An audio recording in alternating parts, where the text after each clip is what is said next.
Corona virus के मामलों में फिर से उछाल के बीच अधिकतर राज्यों ने सख्ती और बढ़ा दी है। एक तरफ जहां कोविड वैक्सीनेशन का आंकड़ा दिन पर दिन बढ़ता जा रहा है, वहीं अब केसेस में भी इजाफा देखने को मिल रहा है। साथ ही आपको बता दें, देश भर में एक्टिव मरीजों की संख्या 3 लाख के करीब पहुंचने वाली है।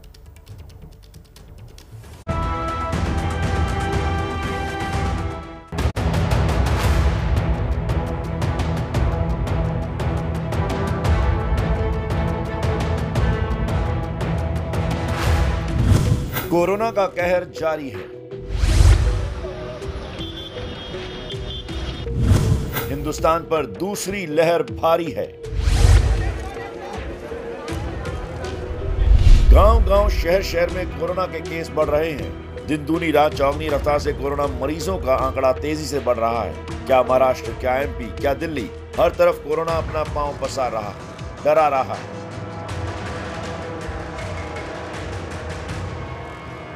पिछले 5 दिनों के आंकड़े देख लेते हैं। 16 मार्च को देश में 24,000 से ज्यादा केस, 17 मार्च करीब 29,000 केस, 18 मार्च करीब 36,000 केस, 19 मार्च केसों की संख्या 39,000 से ज्यादा और कल यानी 20 मार्च को आंकड़ा 41,000 को बस छूने ही वाला था। शनिवार को जारी आंकड़ों पर ध्यान दें तो महाराष्ट्र, पंजाब, केरल, कर्नाटक, गुजरात और मध्य प्रदेश में ही 83.7% मामले सामने आए, जबकि महाराष्ट्र, केरल, पंजाब, कर्नाटक, छत्तीसगढ़ और तमिलनाडु वो राज्य हैं जहां देश के 24 घंटे में हुई मौतों का 81% हिस्सा रहता था। महाराष्ट्र सरकार में मंत्री और मुख्यमंत्री के बेटे आदित्य ठाकरे कोरोना पॉजिटिव हो गए हैं। महाराष्ट्र में पिछले 24 घंटे में एक दिन में सबसे ज्यादा 27,126 केस आए हैं, जबकि इस बीमारी से 92 लोगों की मौत हुई। महाराष्ट्र में कोरोना आम से लेकर खास हर किसी को निशाना बना रहा है, लेकिन लोग हैं कि मानते नहीं। मुंबई से आई तस्वीरों को ही देखिए कैसे कोरोना की बढ़ती रफ्तार के बावजूद बाजार खचाखच भरे हुए हैं। कौन कहेगा कि महाराष्ट्र में कोरोना की दूसरी वेव आ गई है। मुंबई के दादर फूल मार्केट में इस वक्त हम मौजूद हैं और यहाँ पर बड़ी संख्या में लोग जो है वो फूल खरीदने के लिए न केवल मुंबई बल्कि मुंबई से सटे हुए जो इलाके वहाँ से यहाँ पर रोज़ाना पहुँचते हैं।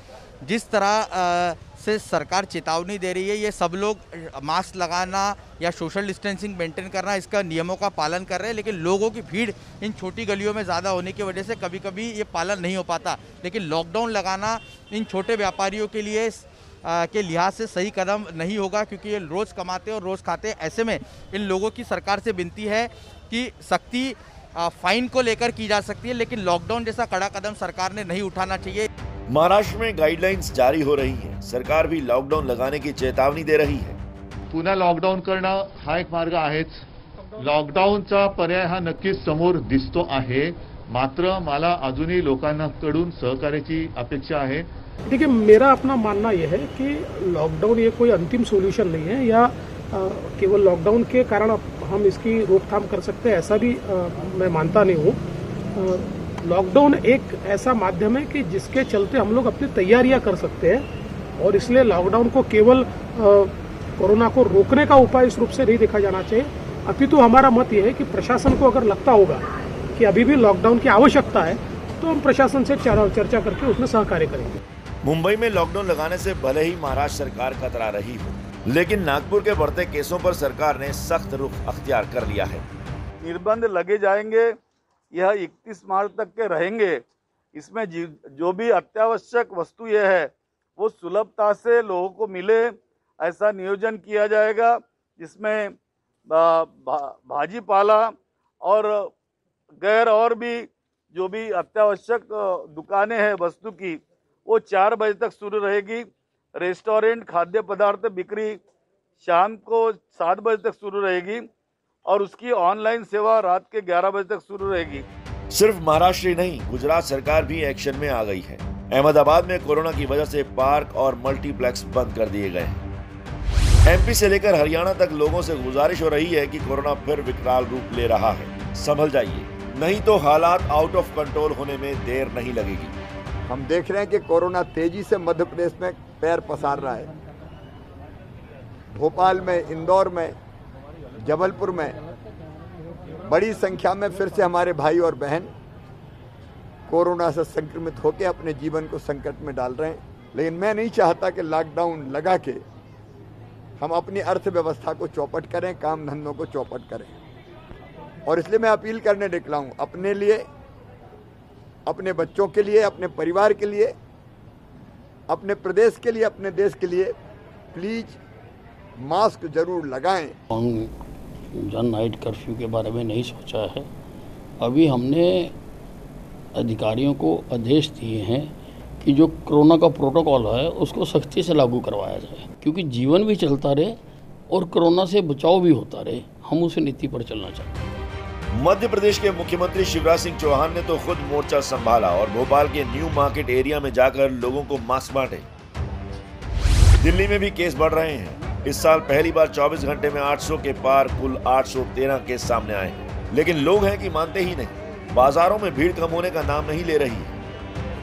देश में तेजी से वैक्सीनेशन अभियान चल रहा है। यहाँ ध्यान रखना है कि दवाई के साथ साथ कड़ाई रखनी है और बिल्कुल ढिलाई नहीं बरतनी है। बात कर लेते हैं देश में बढ़ रहे कोरोना के मामलों की। देखिए, देश भर में कोरोना मरीजों की तादाद दिन ब दिन बढ़ती जा रही है। एक्टिव मरीजों की संख्या 3 लाख के करीब पहुंचने वाली है। महाराष्ट्र में हर दिन हजारों की संख्या में केस बढ़ रहे हैं। महाराष्ट्र सरकार में मंत्री और मुख्यमंत्री के बेटे आदित्य ठाकरे कोरोना पॉजिटिव हो गए हैं। महाराष्ट्र में पिछले 24 घंटे में एक दिन में सबसे ज्यादा 27,126 केस आए हैं, जबकि इस बीमारी से 92 लोगों की मौत हुई। महाराष्ट्र में नई गाइडलाइंस जारी हो रही हैं। सरकार भी लॉकडाउन लगाने की चेतावनी दे रही है। पुन्हा लॉकडाऊन करणं हा एक मार्ग आहेच। लॉकडाऊनचा पर्याय हा नक्कीच समोर दिसतो आहे, मात्र मला अजूनही लोकांकडून सहकार्याची अपेक्षा आहे। मुंबई में लॉकडाउन लगाने से भले ही महाराष्ट्र सरकार कतरा रही हो, लेकिन नागपुर के बढ़ते केसों पर सरकार ने सख्त रुख अख्तियार कर लिया है। निर्बंध लगे जाएंगे, यह 31 मार्च तक के रहेंगे। इसमें जो भी अत्यावश्यक वस्तु ये है वो सुलभता से लोगों को मिले, ऐसा नियोजन किया जाएगा, जिसमें भाजीपाला और गैर और भी जो भी अत्यावश्यक दुकानें हैं वस्तु की, वो 4 बजे तक शुरू रहेगी। रेस्टोरेंट, खाद्य पदार्थ बिक्री शाम को 7 बजे तक शुरू रहेगी और उसकी ऑनलाइन सेवा रात के 11 बजे तक शुरू रहेगी। सिर्फ महाराष्ट्र ही नहीं, गुजरात सरकार भी एक्शन में आ गई है। अहमदाबाद में कोरोना की वजह से पार्क और मल्टीप्लेक्स बंद कर दिए गए हैं। एबीपी न्यूज आपको रखे आगे।